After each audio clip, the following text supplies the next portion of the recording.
할렐루야. 주님의 이름으로 여러분을 환영하고 축복합니다. 아멘. 옆에 성도님에게 이렇게 인사하겠습니다. 나도 주님, 당신을 사랑합니다 라고 인사하겠습니다. 아멘. 지난주에는 주님의 오실 길을 예비하라 라는 제목으로 말씀을 나누면서 첫 번째 시간으로 내 백성을 위로하라. 여러분, 이번 한 주간 주변의 사람을 얼마나 위로하셨습니까? 많이 위로하셨습니까? 자신있게 위로했다라고 대답하는 분이 없는 것 같아요. 여러분, 우리가 말씀을 들었다라면 그 말씀을 한 주간의 삶에 적용하고 실천해내기를 주의 이름으로 축복합니다. 아멘. 오늘은 그 두 번째 격으로 주님이 오실 길을 예비하라, 두 번째 길로 바로 하나님의 사랑을 전파하라. 하나님의 사랑.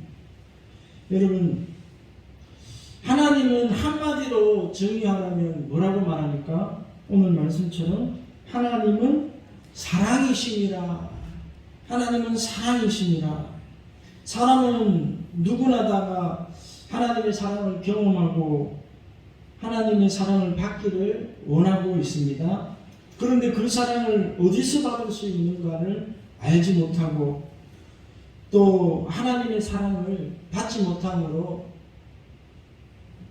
흘러보내지 못하고 있는 것이 우리의 현실입니다.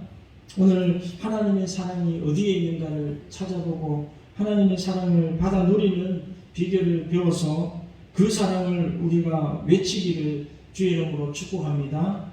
이사야서 40장 9절에 보면 아름다운 소식을 시온에 전하는 자여 너는 높은 산에 오르라. 아름다운 소식을 예루살렘에 전하는 자여 너는 힘써 소리를 높이라. 두려워하지 말고 소리를 높여 유다의 성읍들에게 이르기를 너희의 하나님을 보라 하라. 주의 오실 길을 예배하는 성도님들은 모든 사람에게 하나님의 아름다운 사랑을 외쳐야 할 줄 믿습니다. 아멘. 그렇게 외칠 수 있게 되기 위해서는 우리가 먼저 하나님의 사랑을 알고 받아야 돼요. 내 안에 하나님의 사랑이 없는데 어디서 하나님의 사랑을 나눌 수 있을까요? 없다라는 거예요. 그럼 오늘 어떻게 하나님의 사랑을 받을 수 있을까? 먼저 우리는 하나님 말씀에 순종할 때 하나님의 사랑을 경험하게 됩니다. 사랑이 구체적으로 나타난 곳에는 하나님이 그 사랑 안에서 나타나고 있습니다. 왜냐하면 하나님은 사랑이시기 때문입니다. 하나님은 하나님의 존재를 나타내는 데 있어서 가장 많이 사용하는 방법이 바로 하나님의 자녀들을 통해서 하나님의 형상을 보여주시기를 기꺼이 원하고 계신다는 거예요. 하나님의 사랑을 누구를 통해서 보여주느냐? 하나님의 사랑을 체험한 자들을 통해서. 우리가 알다시피 사랑의 원자탄 손양원 목사님 같은 경우, 또 성녀라고 불려지는 테레사 수녀님, 과거의 아버지라고 말하는 조지 뮬러 목사님의 그러한 헌신과 사랑이 바로 보는 사람들로 인해서, 보는 사람들로 말미암아 하나님의 사랑이 저렇게 나타나는구나 볼 수가 있다라는 거예요. 여러분, 하나님은 사랑 안에 거하시는 줄 믿습니다. 그래서 사랑이 충만한 사람의 마음 속에 하나님이 거하십니다. 사랑이 가득한 교회에 하나님이 거하십니다. 사랑이 많은 가정에 하나님이 거하고 계십니다. 그러나 미움이 있는 곳에는 하나님이 계시지 않고 마귀가 있는 거예요. 마음에 가득 찬 미움이 있다라면 내 마음을 지금 마귀에게 빼앗기고 있다는 증거예요. 내가 하나님께 붙들림 받은 사람이라면 내 안에 사랑의 감정이 나오기 시작하는 거예요. 그러나 마귀가 역사하면 내 안에 자꾸 미움이 드는 거예요. 시기하고 질투하고 모든 것이 원망과 불평으로 가득 차게 되는 거예요. 요한일서 4장 7절 8절 보면 사랑하는 자들아 우리가 서로 사랑하자. 사랑은 하나님께 속한 것이니 사랑하는 자마다 하나님께로 나서 하나님을 알고 사랑하지 아니한 자는 하나님을 알지 못하느니 이는 하나님은 사랑이심이라. 우리가 물과 성령으로 거듭난 하나님의 자녀라면 우리의 모습 속에 사랑의 모습이 나타나야 된다는 거예요. 하나님이 사랑이시기 때문에 하나님을 영접한 자마다 그 안에서 사랑이 흘러나오기 시작하는 거예요. 그러나 하나님을 모르는 사람은 사랑을 할 수가 없어요. 진정한 사랑을 할 수가 없다라고 말하고 있습니다.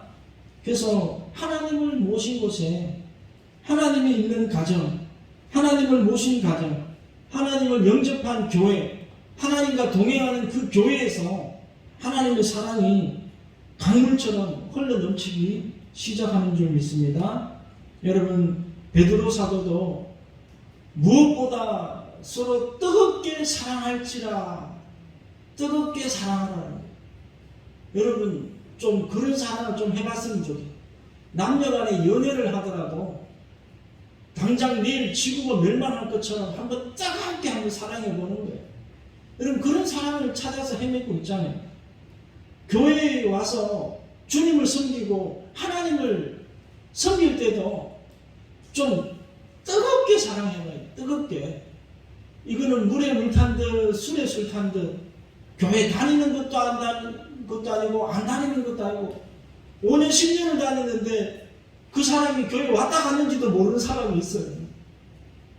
그렇게 섬기면 안 돼요.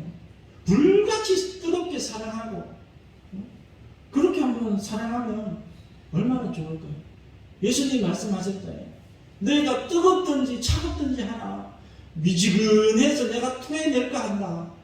커피도요, 아이스 아메리카노로 얼음을 확 넣어가지고 시원하게 먹던가 팔팔 끓여가 뜨겁게 먹어야 맛있지. 찬물 드신 거 그냥 부어가지고 미지근하게 먹으면 그게 맛있어요? 맛이 없어요. 신앙생활도 좀 뭔가 할 때 좀 여러분 내년부터는 좀 뜨겁게 사랑하기를 주 이름으로 축복합니다. 너희가 서로 사랑하면 나의 제자인 줄 알리라. 서로 사랑하면 그곳에 하나님의 영광이 드러나고 예수님의 제자로서 인정을 받겠다라는 거예요.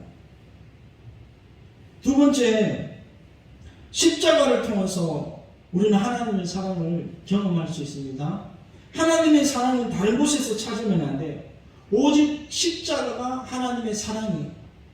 요한일서 4장 9절에서 10절 하나님의 사랑이 우리에게 이렇게 나타난 바 되었으니 하나님이 자기의 독생자를 세상에 보내심은 저로 말미암아 우리를 살리려 하심이니라.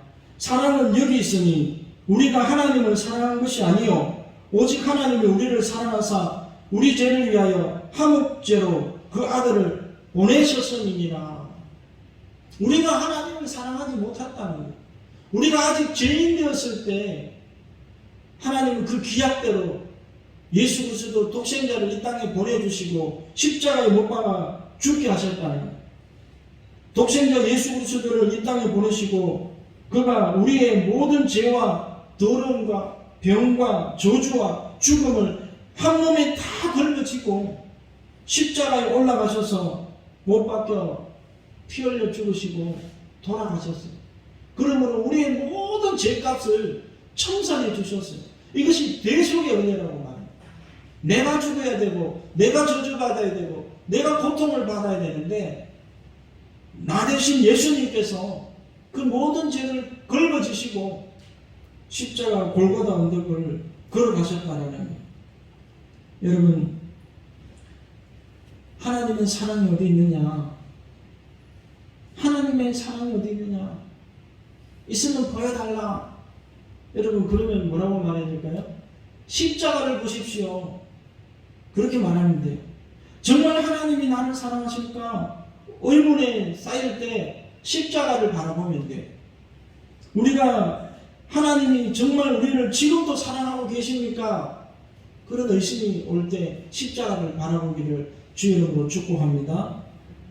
많은 사람들이 왜 하나님은 나를 버리셨나요? 왜 나에게 이런 일이 생깁니까? 왜 병들고 슬프고 고통을 당하고 괴로움을 내가 당해야 됩니까? 하나님은 안 계신 것이 아닙니까? 나를 사랑하지 않는 것이 아닙니까? 그럴 때 해주고 싶은 말이 예수 그리스도의 십자가를 바라보십시오. 하나님 우리를 사랑 안 하셨으면 그 아들을 십자가에 못 박아 몸짓고 피를 흘려 생명을 붙도록 하셨겠냐는 의문을 우리가 한번 가져볼 수가 있어요. 우리를 사랑하지 않았는데 자기 아들을 어떻게 세상에 내어보내고 십자가에서 죽게 할 수 있는가? 그렇게 할 수가 없다라는 거예요. 하나님이 세상을 이처럼 사랑하사 독생자를 주셨으니 이는 그를 믿는 자마다 멸망치 않고 영생을 얻게 하려 하심이라. 우리가 믿는 것이 뭐예요? 예수님이 나 대신 십자가에 못 박아 죽으시고 내 죄를 청산해 주셨다는 것을 믿는 게 아니에요.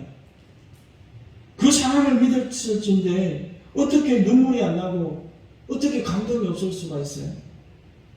여러분, 주님이 능력이 없어서도 아니고 권세가 없어서도 아니고 십자가에 얼마든지 내려오실 수가 있는데 주님은 우리를 사랑하심으로 말미암아 그 모든 침뱉음과 조롱과 희롱을 감당하고서도 십자가에서 내려오지 않았어요.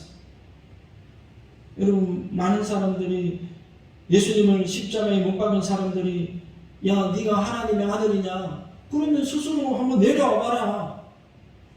그렇게 말하잖아요. 그럼에도 불구하고 예수님은 오히려 그들까지도 용서하시고 사랑하시고 그 십자가에서 내려오지 않으신 이유가 십자가에서 내려오면 그 저주를 주님이 안 받으면 그 저주를 우리가 받아야 되니까 우리가 사망 권세를 당해야 되니까 주님이 우리 대신 끝까지 십자가를 지신 줄 믿으시기를 주의로 축복합니다. 누가복음 23장 34절에 이에 예수께서 가라사대 아버지여 저희의 죄를 사하여 주옵소서 자기의 하는 것을 알지 못함입니다. 저희가 그의 옷을 나눠 제비 뽑을세 이렇게 나왔어요. 막 사람들이 조롱하고 희롱하고 십자가에서 내려가라 그리고 예수님을 발가벗기고 그 겉옷을 나눠가지고 제비 뽑기 하고 얼마나 수치스럽고 저주스러운 당장이라도 때는 내려가가지고 그놈들을 박살내고 내가 하나님의 아들이다 그렇게 증거할 수 있잖아요. 그럼에도 불구하고 주님은 안 내려오셨다네요. 내려오면 우리의 인류의 구원은 없기 때문에. 여러분, 우리는 가끔 가다가 원수를 미워하고 싶은 충동이 일어나잖아요. 저 원수가 내 눈에 안 보였으면 좋겠다. 저 원수가 당장 죽었으면 좋겠다. 원수가 하나님께 심판받아가지고 좀 뭔가 이렇게 좀 불행한 일을 당했으면 좋겠다. 그런 유혹이 우리에게 다가오잖아요. 그럴 때마다 예수 그리스도의 십자가를 바라보면 내가 얼마나 죄를 짓고 죄 덩어리인 나를 주님은 용서하시고 나에게 심판으로 보답하지 아니하신 것을 생각할 때 나는 용서의 빚진 자구나. 주님의 십자가의 빚진 자구나. 복음의 빚진 자구나. 내가 이 큰 사랑을 받았는데 큰 은혜를 받았는데 나도 용서해야지. 그런 마음이 들잖아요. 여러분, 나는 용서 안 받고 내가 용서하지 않으면 하나님이 뭐라고 말합니까? 다시 오게 가둔 넣는다라고 주님 말씀하고 있습니다. 여러분, 우리는 용서를 하기 위해서 태어난 사람인 줄 믿습니다. 당신은 사랑받기 위해 태어난 사람일 수도 있지만 나는 사랑하기 위해서 태어난 사람이라고 고백할 수도 있어야 된다는 거예요. 한번 옆에 여러분 가슴에 손을 얹고 이렇게 한번 고백해 보겠습니다. 나는 큰 소리로 나는 사랑하기 위하여 태어난 사람이다. 여러분, 사랑받기 위해서 살아가지 마세요. 사랑하기 위해서 살아가는 사람이 되어야 되는 거예요. 이게 더 위대한 삶이잖아요. 사랑하기 위해서는 우리가 예수 그리스도의 십자가의 사랑을 깨달아야 돼요. 이미 우리는 어마어마한 사랑을 받은 사람들이에요. 지옥 갈 영혼을 주님 우리를 건져주시고 영생을 주시고 천국 가게 해주셨잖아요. 우리는 형제를 사랑할 때 하나님의 사랑을 경험하게 됩니다. 요한일서 4장 11절 12절 사랑하는 자들아 하나님이 이같이 우리를 사랑하셨은즉 우리도 서로 사랑하는 것이 마땅하도다. 어느 때나 하나님을 본 사람이 없으되 만일 우리가 서로 사랑하면 하나님이 우리 안에 거하시고 그의 사랑이 우리 안에 온전히 이루어지느니라. 우리가 서로 사랑하는 것이 마땅하다. 하나님의 사랑을 깨달은 자만이 사랑할 수가 있어요. 하나님의 성령을 받은 사람만이 사랑할 수가 있어요. 여러분 기도하실 때 다른 기도하지 마세요. 하나님 나에게 먼저 하나님의 사랑을 알게 해주시고 그 하나님의 사랑을 나에게 물붓듯이 부어주십시오. 그 사랑이 와야 진정한 사랑을 할 수가 있어요. 하나님의 사랑은 허물을 덮어주는 속성이 있어요. 부모와 원수가 다른 게 뭘까요? 부모는요 자기 자식의 허물을 계속 덮어줘요. 그러나 원수는 자꾸 덜치워내고 고발하고 정죄합니다. 부모는 아닙니다. 우리 애는 그런 사람이 아닙니다. 절대로 그렇지 않습니다. 자랄 때 얼마나 착하고 온순하고 부모 말을 잘 듣고 자랐는데 그런 죄를 지을 리가 없습니다. 그렇게 말해요. 그런데 원수는 뭐라고 말합니까? 세모하는 자들은 저놈을 죽여라, 저놈을 사형시켜라, 당장 정죄의자에 앉혀라, 형량이 너무 약하다, 더 세게 해라, 그렇게 말하잖아요. 부모는 자식을 사랑하기 때문에 사랑의 눈으로 보므로 자꾸 허물을 덮어주려고 노력해요. 그러나 원수는 자꾸 죄를 덜추어내서 정죄하고 심판하는 시편 103편 13절에 아비가 자식을 불쌍히 여긴 같이 야훼께서 자기를 경외하는 자를 불쌍히 여기신다.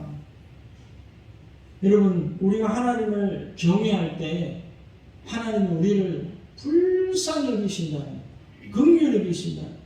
여러분 아담과 하와가 죄를 짓고 나서 당한 일이 뭐예요? 벌거벗은 수치를 당했어요. 누가 벌거벗게 했나요? 마귀가 벌거벗게 했잖아요. 근데 하나님은 어떻게 합니까? 오셔서 가죽옷을 해입히는 거예요. 하나님은 사랑이시기 때문에 허물을 자꾸 덮어주는 거예요.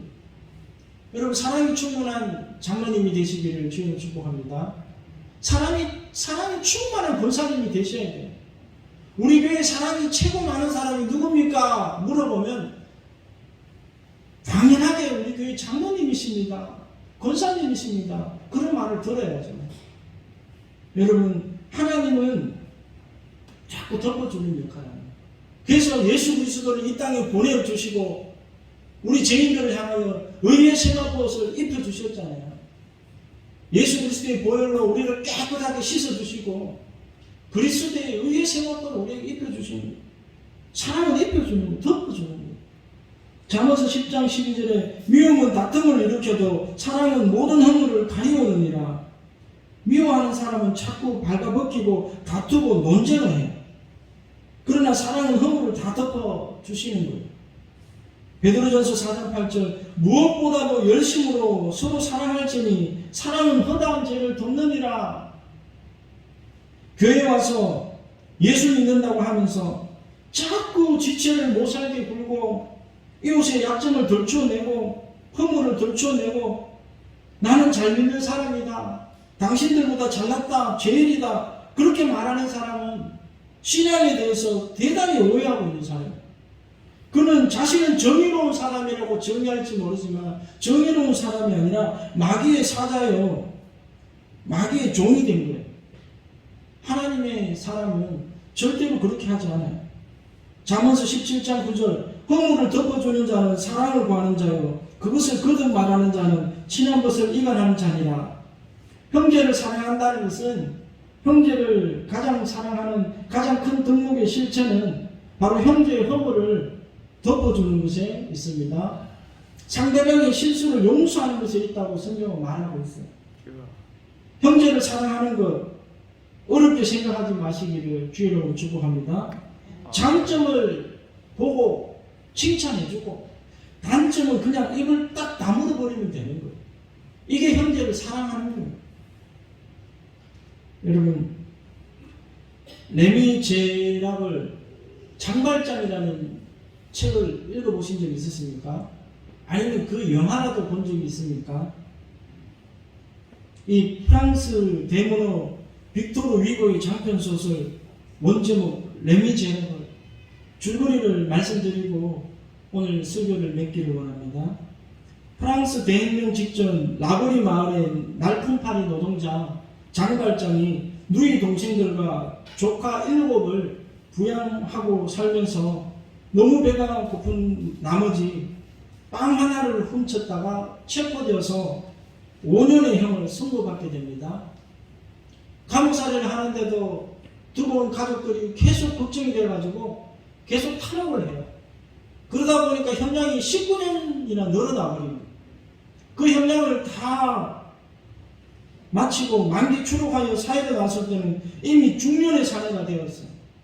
자신의 행위를 돌아보면서 뉘우치기도 했지만 이제 그 마음속에는 정오심과 적개심을 품고 살아가게 되는 거예요. 이미 그가 전과자라는 소문 때문에 아무도 그에게 음식과 잠자리를 제공하지 않는 거예요. 그래서 성당 벤치 위에 쓰러져 누워있는데 지나가던 어떤 부인이 성당의 사제관을 찾아봐라 그렇게 조언을 해주는 거예요. 그 조언 대로 성당의 사제관을 찾아갔는데 노사제 밀리에르 신부로부터 후한 한 대를 갖게 돼요. 따뜻한 음식과 깨끗한 잠자리를 제공받게 돼요. 그런데 순간적인 충동으로 언접시 하나를 훔쳐다가 도망가다가 헌병에게 잡혀버려요. 그래서 잡혀가지고 또 신부님 앞에 와서 이 언접시가 신부님 것 아닙니까? 이 장발장이 훔치다가 도망가다가 우리가 잡아왔습니다. 그러자면 뭐라고 말합니까?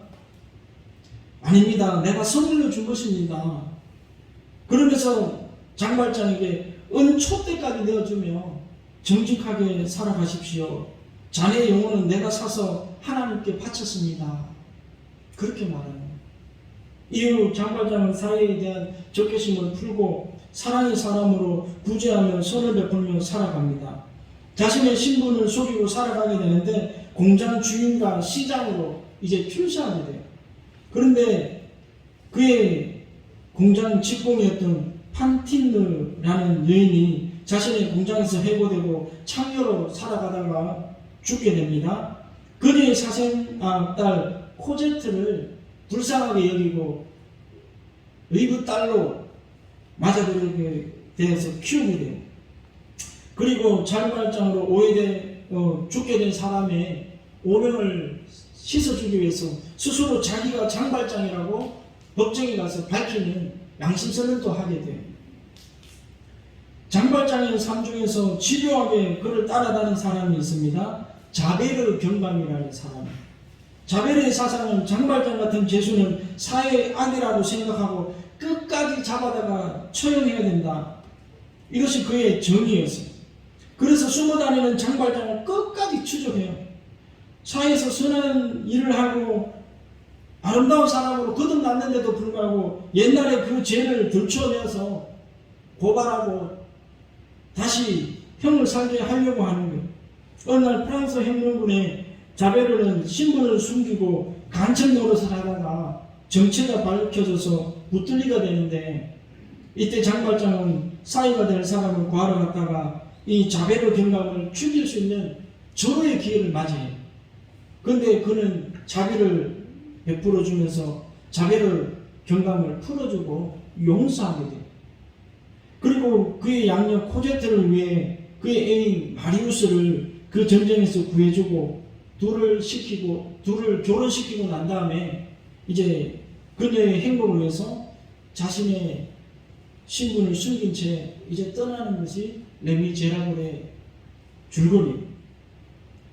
저는 이 영화 레미제라블을 영화로 된 것도 보게 됐는데 마지막 엔딩 장면을 지금까지 잊을 수가 없어요.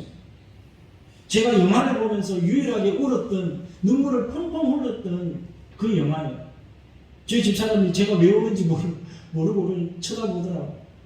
저는 지금까지 살면서 그렇게 뜨겁게 눈물을 흘리면서 영화를 본 적이 없어요. 사실 이 영화 레미제라블은 오페라로 제작이 되어가지고 한 2시간 정도 가야 되는데 감상하기가요 쉽지 않아요. 그런데 그 마지막에 그 뭉클한 감동. 영화의 장면은 이렇게 끝납니다. 양녀 코제트와 그의 애인 마리우스가 이 장발장의 마지막 인종을 두고 찾아옵니다. 그래서 그 장발장은 양녀에게 마지막 유언장을 건네주면서 이렇게 말합니다.